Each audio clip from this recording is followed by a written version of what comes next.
Look, you know I'm obsessed with John 17. I break my own rule. Any onlooker would say he worships John 17. He's supposed to worship God. You know, a religiosity of personhood would say this of me. I'd be guilty of the criticism, wouldn't I? I mean, I'm guilty of everything in a sense. A headiness of thinking I've got the truth at times. Hoping I've got the truth would be more to the point, I think. And finding that when I trust I have, I am rescued. That's a bit strange, isn't it? Again, from a cold secular point of view, it's mental illness, it's religion. And indeed our modern science, let's not kid ourselves, if we are what's dismissed as religious, is dismissed actually as a mental illness. But if I might revert to the modern understanding, and very modern, very new world, well, ultra new world, 21st century view really, it's coming to be more important.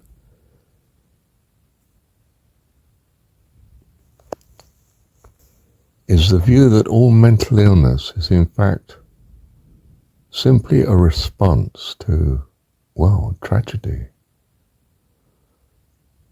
And the major tragedy in life seems to be a lack of love, a feeling of isolation and loneliness that longs for very simply good company and doesn't have it. And the defense we have is to turn to anything that's going to rescue us. And the religious story does. And is not to be despised because of that, but valued because it does rescue. And we do hold ourselves together in some semblance of social acceptability, or perhaps not too acceptable, and we're dismissed as mentally ill. Isn't that incredibly sad that the person who suffered most from his narrow point of view is dismissed as ill, instead of the tragic focus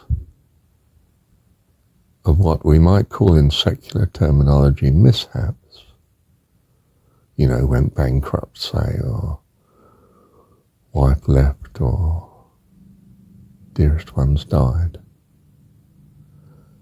And he or she has to cope now with these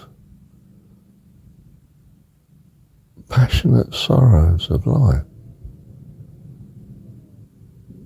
And the story comes to their rescue. Now, is that absurd, or is that just fantastically wonderful? Do you see what I mean? If it really does rescue, I might say I've experienced that it rescues. I mean, you know, when my wife's left, I literally, absurdly, I didn't feel like it, but I practiced thanking God for the situation. You could say that meant that I didn't learn my lesson and plunged into the next long relationship that finally ended similarly. Do you see, too much wisdom actually might not be the answer? That's a shocking thing for me to propose, isn't it? And a negative thought too, not helpful. So I will not pursue it. Do you see? Whatsoever's good and lovely, I adjust accordingly and follow after it. I am still, in a sense, like the young man. He sees a lovely woman and he chases after her. But he does it for a reason, because she seems to personify all that he values.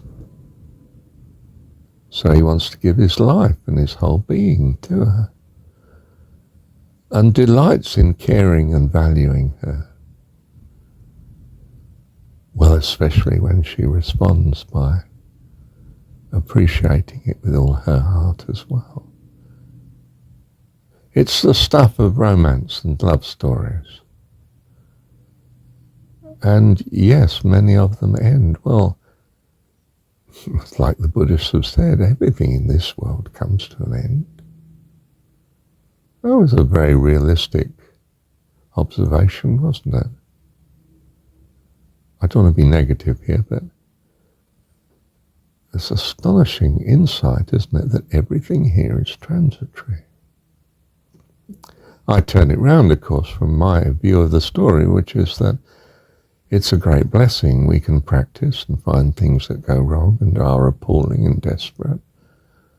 But even they fade into the past and become insignificant. Even the most terrible tragedies can vanish into the past. And some don't. Why? Because we keep the thought alive by keep visiting it. I mean, I, for your sake, keep visiting my sorrow in being left, ditched, divorced several times.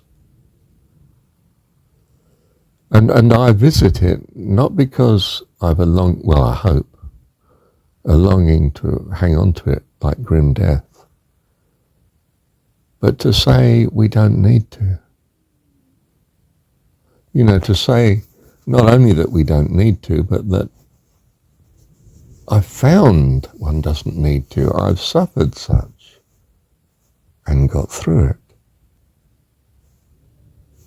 And it seems somewhere between absurd and childish to say it's because of the value of the story. You know, and I don't mean the whole of the gospel. I don't mean the whole of the Bible canon. I don't find, the flood stories inspiring. I don't find the conquest of Canaan to be inspiring and uplifting and some rescue in my life. I find it utterly appalling. And to accredit it to God is just absurd to my mind. So, I'm not, if you like, that gullible. I mean, goodness gracious, is anybody, it's beyond me, that you can accredit such things to God and then be told to love him. I would have thought you'd be terrified of him if you're going to really believe this and take it to heart. That does not make sense to me. And yet you say, Marshall, that the story of Jesus does.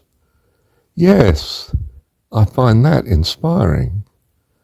I mean, in childish terms, a lovely man that walks around Galilee and heals people and is the personification of love,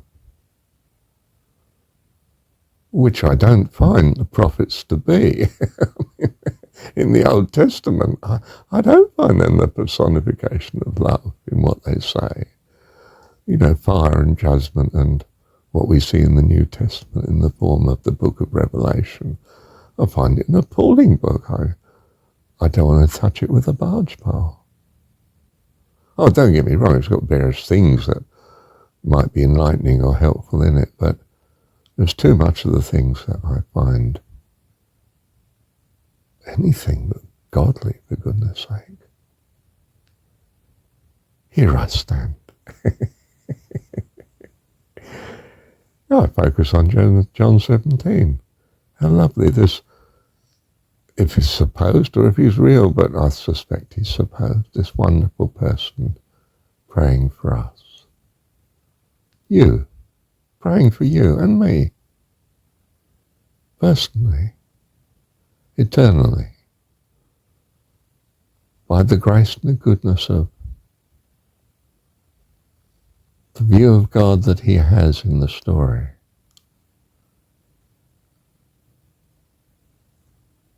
I'm enchanted, not in some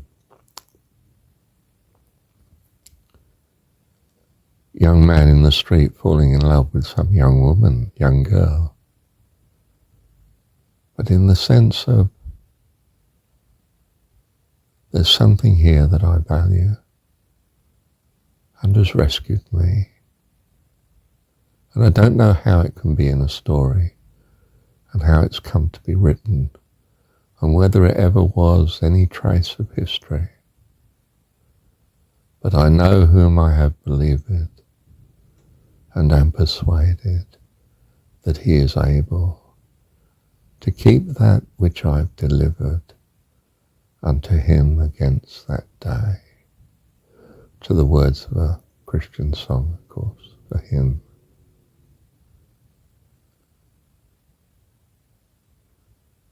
How this view has come to me is beyond me, because I started secular. As secular and as cynical, but as loving, concerned for humanity as they come. I was a humanist. Humanist, simplistically, is one who puts human beings first and wonders that one should love all people because we have an empathy, a feeling of understanding and appreciation of others as ourselves. I don't mean the story of Jesus gave this to me, although it may have done very, very indirectly through society and through my mum, but I do mean probably the love of mum, her love for me and my love for her, as a consequence, I suppose, gave me this as far as I know. And so when the more I needed and came to the story of Jesus, the more I found that it spoke what I had come to value. I know whom I have believed. In other words, it said to me what I felt was true and of true value, which the rest of the Bible in large measure did not. Heroic stories and goodness knows what else, but not anything like that. And in that sense, I found the notion of Jesus very attractive indeed.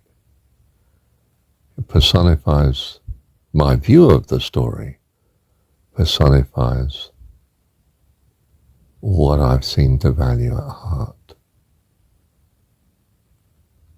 And so we gradually find or form or personify our God, who is in a sense our very self that we didn't know, and comes to our rescue. He was there from the beginning, as a loving parent is. So dare I say it, but Jesus is so right to see God as loving Dad, Abba, Father, and refuse anything else, and to say that that was the essence of his mission. I've gone on 31 minutes, and I'm getting close to saying everything that I've said before in these recordings, these YouTube things I've produced, videos. Well, they're not videos, are they? They're still pictures with words.